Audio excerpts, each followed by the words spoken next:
अशा ज्यावेळेस military tanker येतात ना, तर त्यांना पहिली जागा देणं आपलं कर्तव्य आहे. मला सुद्धा विचारलं की तुम्ही कुठून आलाय, तर आम्ही सांगितलं महाराष्ट्रामधून. इथून स्पिती चालू होतो. तर मित्रांनो, मी जातो आता नेपाळच्या बॉर्डरवरती. तर तिथे माझ्याकडून एक चुकी झाली की काही रिस्क आहे रे.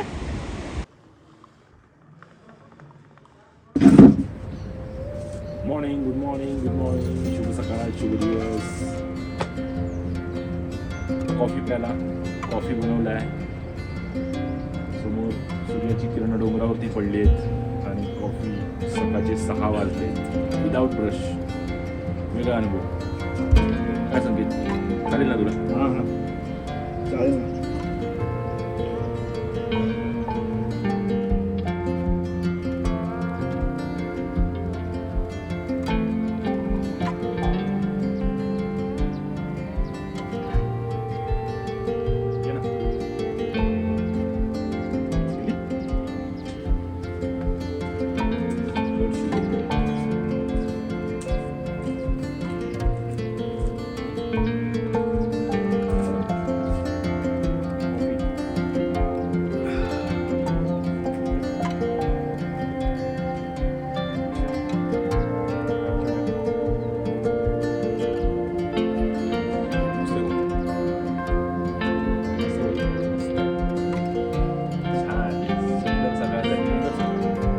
सकाळची सुंदर कॉफी.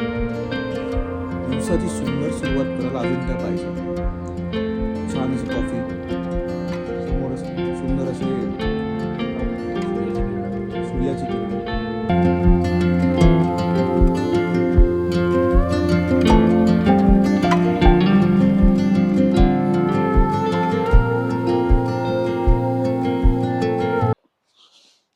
गुड मॉर्निंग, शुभ सकाळ, शुभ दिवस.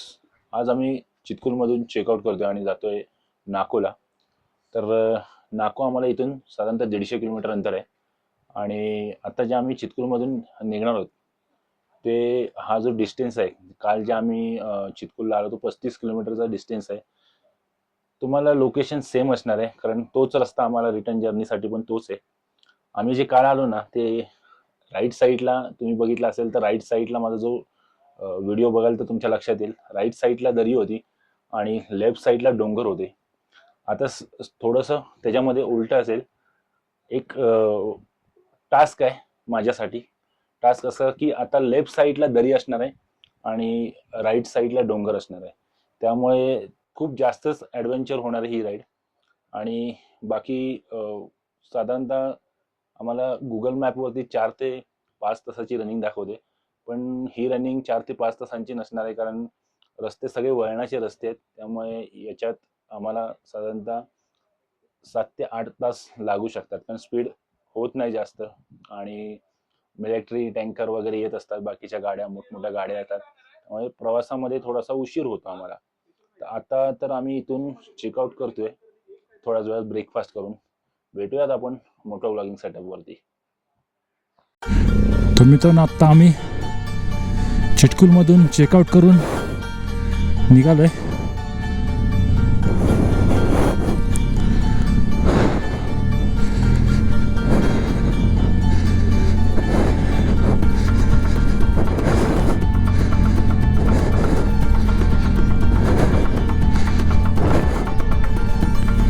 आणि लेफ्ट साईडला बघण्याची माझी हिंमत आत्ता इथे होत नाही, तर अजून थोडं पुढे गेल्याच्या नंतर काय होणार आहे.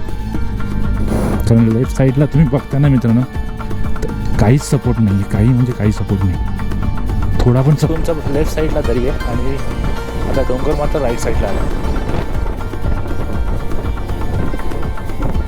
डेंजर तर वाटतोय, बघितलं तर डेंजर वाटतो. नंतर असं रस्त्यावरती गेलो ना तर नाही काही वाटत. खालती बघितलं तर जरा चक्कर आल्यासारखं होतं.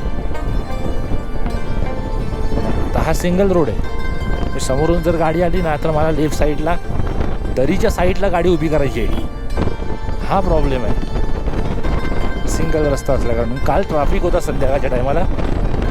ह्या गाड्या होत्या, इलेक्ट्रिकच्या गाड्या होत्या मोठ्या, टँकर आणि प्लस वाळूची गाडी होती.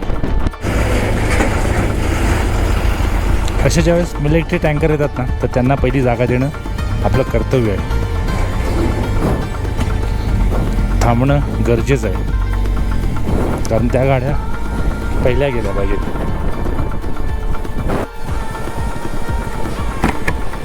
जिकडे जातोय ना मी, तिकडे पूर्ण मला ग्लेशियरचंच पाणी मिळतं, एकदम चिखलाचं पाणी. पण ग्लेशियर अजून मला भेटत नाही. अजून बर्फाच्या ठिकाणी अजून गेलो नाही. त्या ठिकाणी जाऊन मी फोटो काढेन, व्हिडिओ करेन. ज्याची आतुरतेने वाट बघतोय तो मला लांबूनच दिसतोय.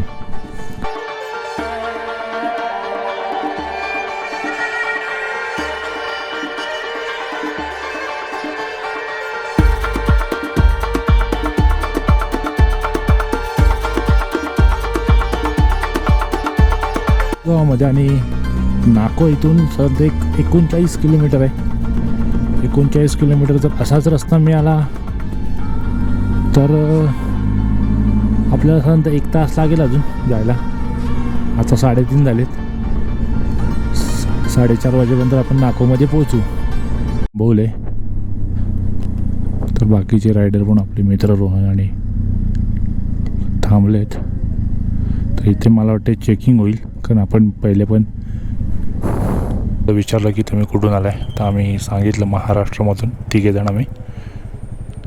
तर आता इथून हे 2 जे प्रवाह येत आहेत, एक वरतून येतो आहे आणि एक इकडून जातो आहे. हा आहे स्पिती रिवर आहे आणि हे सतलज रिवर आहे. या दोघांचाही संगम इथे होऊन, तर या पॉईंटला तसंच नाव दिलं आहे संगम पॉईंट.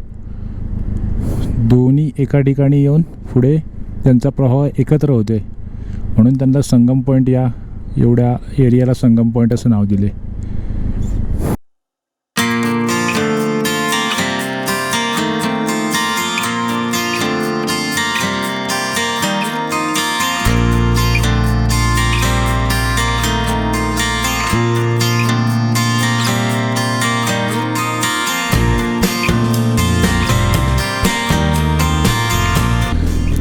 तर मित्रांनो, ही जी माझ्या लेफ्ट साईडून जी जो रिवर येतो आहे, नदी आहे, इथून स्पिती चालू होतो आणि मी ज्या पॉईंटवरती होतो तो सतलज रिवर आणि स्पिती रिवर ह्या दोघांचं इथे संगम होतो, त्यामुळे याला संगम पॉईंट असं नाव दिले. आणि खऱ्या अर्थाने तुम्ही फर्स्ट पार्ट माझा बघितला असेल, एपिसोड पहिला, तर त्या पहिल्या एपिसोडमध्येच मी तुम्हाला सांगितलं होतं की माझी स्पिती राईड आहे. तर फायनली स्पिती इथून चालू होतो आहे आणि हा जो रस्ता चालू झाला आहे, हा स्पितीचा रस्ता चालू झाला आहे. तर मित्रांनो, आम्ही नाकोमध्ये थांबलो होतो, पण नाकोमध्ये रूम्स खूप महाग होत्या आणि न परवडण्यासारख्या होत्या, कारण राईड मोठी आहे, सगळंच विचार करायला पाहिजे. तर आम्ही नाकोच्या थोडा पुढे आल्यानंतर द येलो व्हॅली ह्या रिसॉर्टला आम्ही आता थांबतो आहे. रूम्स आणि रेस्टॉरंट इथे आम्हाला पर पर्सन 1050 रुपयाने with food per person, breakfast आता नाश्ता आज संध्याकाळचा आणि डिनर हे सगळं आम्हाला इन्क्लुडिंग आहे.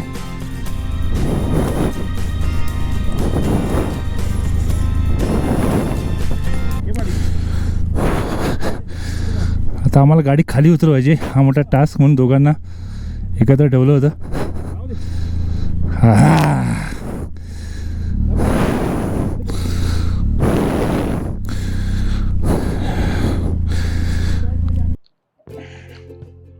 गुड मॉर्निंग मित्रांनो, गुड मॉर्निंग.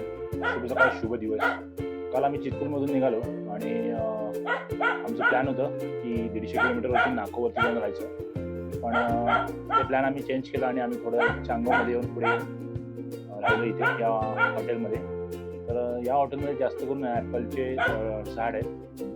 पाठीमध्ये थोडा कुत्रा आहे, डॉगी आहे. तो जरा त्याच्या एरियामध्ये आलो म्हणून तो जरा भुकतोय, तसं वस्तू तुम्हाला करेल येईल तसं आपण. पण आज आमचा विषय असा आहे की हा ब्लॉग मी जो कंटिन्यू करणार आहे, चितपूरपासून ते नाको आणि नाकोपासून ते गाझापर्यंत. कारण आम्ही ज्या हॉटेलमध्ये थांबलो आहे तो त्या हॉटेलमध्ये ॲपलचे झाड आणि चेरीचे झाड आहेत. तुम्हाला सगळे पूर्ण 90% या चांगोळ विलेजमध्ये ॲपलच पिकतो. त्यामुळे या हॉटेलमध्ये जास्तीत जास्त तुम्हाला हॉटेलच्या परिसरामध्ये तुम्हाला ॲपलचे झाड दिसतील. मी तुम्हाला ॲपलचे झाड वगैरे दाखवतो.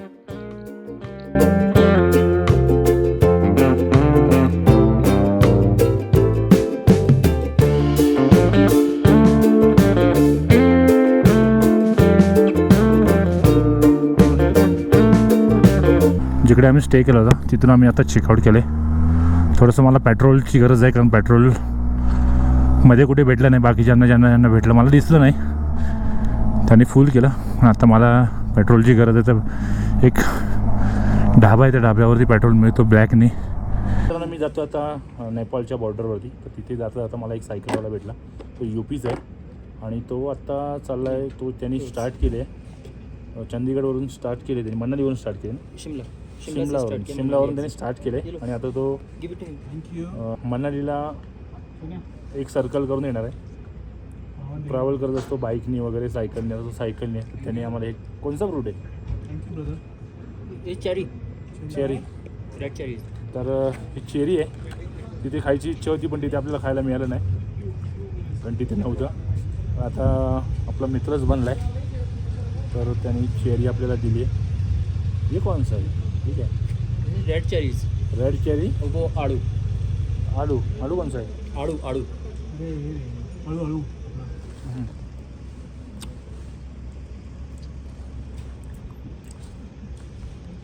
थँक्यू भाई. क्या थँक्स, वी आर इंडियन्स. तर मित्रांनो, मी आत्ता आलो आहे इंडिया चायनाच्या बॉर्डरवरती आणि गेली आता मी जे आलो आहे इथे ते 22 किलोमीटरचा रस्ता किलोमीटर करून मी आलो आहे इथे. आणि ह्या साईडला पाठीमागे आहे तो पूर्णपणे चायना आहे. या साईडला मी इकडचं मी दाखवू शकत नाही, कारण नॅशनल सिक्युरिटी आहे, त्यामुळे मला इकडचं दाखवता येणार. आत्ता मी जे उभा आहे ते इंडियाची बॉर्डर आहे. या साईडला लेफ्ट साईडला माझ्या राईट साईडला आहे ते चायनाची बॉर्डर. मी तुम्हाला झूम करून दाखवतो चायनाचे जे. जय हिंद.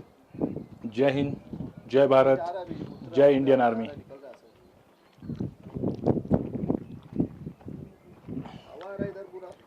हे या साईडला आता मी तुम्हाला झूम करून दाखवतो.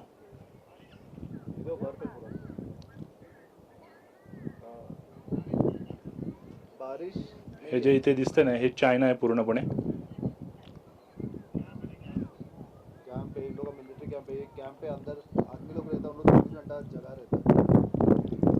आणि आपल्याला वरती इथे यायचं असेल तर आपल्याला इथे पास घ्यावा लागतो इंडियन आर्मीचा. तिथे आपल्याला सगळ्या डिटेल्स द्यावे लागतात आणि त्यानंतरच आपण वरती येऊ शकतो. आणि आपल्याला हे रिटर्न करायचं असतो, तोपर्यंत आपलं लायसन्स आहे ते तिकडे जमा असतो चेक ऑफिसला. तर हे आता आम्ही इकडून गेल्याच्यानंतर हे आम्ही तिथे पुन्हा देणार, आमचे लायसन्स घेणार आणि मग इथून आम्ही काजासाठी निघून जाणार.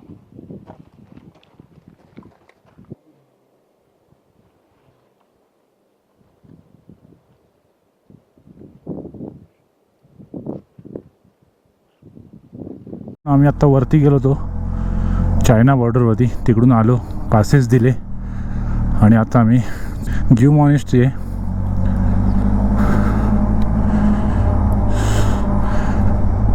ग्यू मॉनेस्ट्री बघायला जातो आहे आता.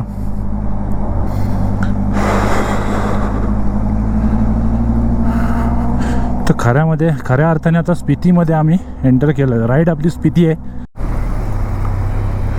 तर राईट साईडला आहे ग्यू मॉनेस्ट्री. लांब, खूप लांब आहे. मला इथून दिसते ग्यू मॉनेस्ट्री, पण गोप्रो एवढा कॅचअप नाही करत. गोप्रो समोरचं कॅचअप करतात.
मॉनेस्ट्रीमध्ये आलो आहे आणि व्यू मॉनेस्ट्रीमध्ये मॉनेस्ट्रीचं आहे सुंदर. त्याशिवाय ही 700 वर्षांपूर्वीची ममी आहे.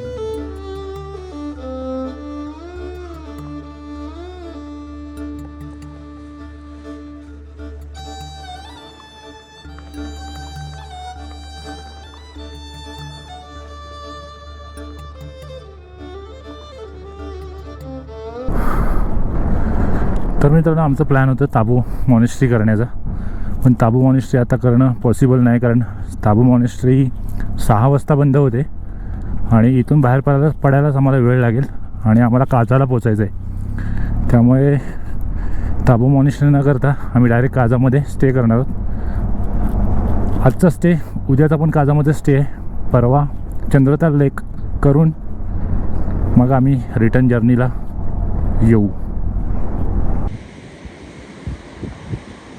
तर मित्रांनो, आपण एक मूवी बघितला होता इश्क अजय देवगणचा, आणि दुसरं सैफ अली खान रे आमिर खान. रामा रामा रामा रामा रामा रामा वाला रामा रामा रामा रामा रामा रामा. एकदम डेंजरस पूल आहे. दोरीच्या सहाय्याने वरती लाकडी फळ्या टाकल्या खालतून.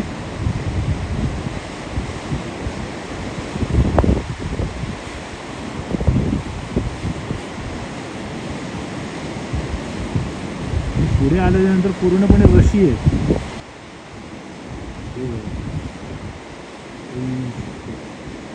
काय रिस्क आहे रे.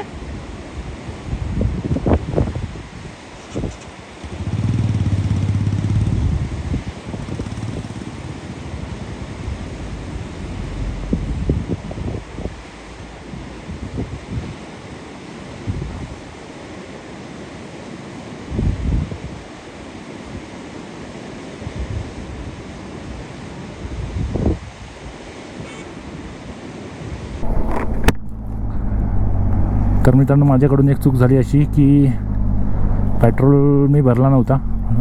चितकुलला पेट्रोल भरला असतं तर मला हा प्रॉब्लेम आला नसता. तर मध्ये पण माझ्याकडे पेट्रोल नव्हतं, तर मला चांगलामध्ये पेट्रोल मिळाला एक ब्लॅकने. तर तिथे 10 लिटर तरी मी घ्यायला पाहिजे होता भरून, किंवा फुल टाकी करून घ्यायला पाहिजे होती टँक. पण मी फुल टँक नाही गेली. त्यामुळे मला आत्ता म्हणजे जाईल की नाही ह्या याच्यावरती आहे. मी थोडंसं घाबरू नये, तर ही भीती निर्माण होऊ नये म्हणून तुम्हाला जिथे ब्लॅकने पेट्रोल मिळेल, कारण चितकुलपासून अगदी काजापर्यंत एकच पेट्रोल पंप आहे. तो मध्ये, आता मला गावाचं नाव नाही आठवत आहे, त्या गावामध्ये एक पेट्रोल पंप आहे. पण त्याच्या पुढे आलात की तुम्हाला चांगलामध्ये एक ब्लॅकने पेट्रोल मिळतो. ब्रिजच्या बाजूलाच आहे. तर कमी असेल पेट्रोल तर तिथे फुल करून या. वेलकम टू ताबो. तर मित्रांनो, ताबोमध्ये पोचलो आहे. पण आज काय आपल्याला ताबोमधली मॉनेस्ट्री नाही बघता येणार. आपल्याला संध्याकाळ झाले, कारण वाजलेत आता 7 वाजलेत. अजून एक 30-40 किलोमीटर असेल काजा अंदाज. मला काही मी मॅप लावला आहे नाही, रोहनने लावला आहे. साधारणतः तेवढा असेल. तर पोहोचेपर्यंत काळोख होणार आहे. 15 ते 20 किलोमीटर काजा असेल अजून. आता आम्ही खालती उतरतोय. जवळजवळ पोचलो आहे. काय माहिती आता पेट्रोलचं कसं होतं, काय होतं. तर टाईम झाला आहे बरोबर 7:45 झालेत आणि अजून पण इथे उजेड आहे. इकडे साधारणतः 5:30 वाजता सूर्य उगवतो आणि संध्याकाळी 8 वाजेपर्यंत काळोख होतो. भरपूरच डेंजर रस्ता वाटतोय मला काजाचा. इथून निघालो, नागपूरच्या पुढे येऊन आम्ही जिथे थांबलो होतो, मला नाव आठवत नाही त्याचं, तिथून आम्हाला साधारणतः सांगत होतं की 2.5 तासाचा हा रस्ता आहे. पण मॅपप्रमाणे आपण जर चाललो या रस्त्याला तर ते चुकीचं होऊन जाईल आपल्यासाठी. तुम्ही पण कधी इकडे आलात तर मॅपप्रमाणे जाऊ नका, उशीर होतो. कारण रस्ते सगळे कुठे रस्ता गर्दी ट्रॅफिक होतो, तो कधी एक सिंगल रस्ता असतो. तर खूप अशा अडचणी असतात मध्ये अधेमध्ये. लंच ब्रेक वगैरे असतो.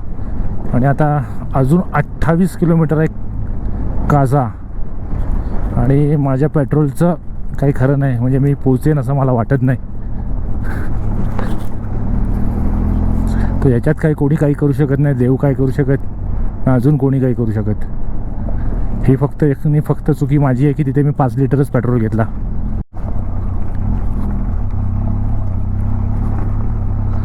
तर आता झाली आहे संध्याकाळ, टाईम झाला 8 वाजलेत.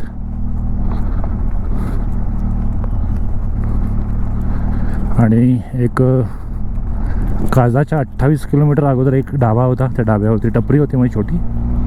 त्या टपरीवरती 2 लिटर पेट्रोल मिळालं आहे. म्हणजे आत्ता जीवात जीव आला आहे असं आहे. आणि इथून 28 किलोमीटर आणि तिथे गेल्याच्या नंतर पण एकच पेट्रोल पंप आहे आणि तिथे पण लाईन लागली आहे.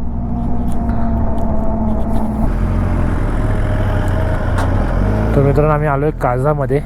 ते ओल्ड काझा आणि न्यू काझा आहे. आपले मित्र सगळे न्यू काझा म्हणजे सरळ गेलेत. आणि आता अशी सिच्युएशन झाली आहे की काझामध्ये सगळ्या रूम फुल आहेत, कुठेच रूम अवेलेबल होत नाहीत. आमचे काही मित्र पुढे गेलेत ना, तर ते चेक करत आहेत हॉटेल.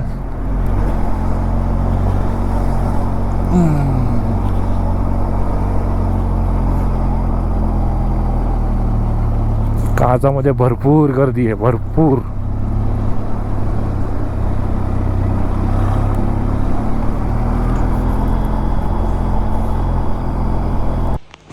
तर मित्रांनो काल येता येता आम्हाला खूप उशीर झाला. रस्ते पण खूप खराब होते आणि समोरून जे लाईट्स होते त्यामुळे खूप त्रास झाला. आलो काझामध्ये स्टे केला आणि झोपून गेलो. त्यामुळे व्हिडिओ मला संपवायला वेळ नाही मिळाला. तर मी आता सकाळ झाली, मी ही व्हिडिओ इथेच एंड करतो आहे. तुम्हाला ही व्हिडिओ कशी वाटली याची प्रतिक्रिया कमेंट बॉक्समध्ये नक्की कळवा. चॅनलवरती नवीन असेल तर चॅनलला सबस्क्राईब करा, लाईक शेअर कमेंट बरोबर करा. भेटूया नेक्स्ट एपिसोडमध्ये.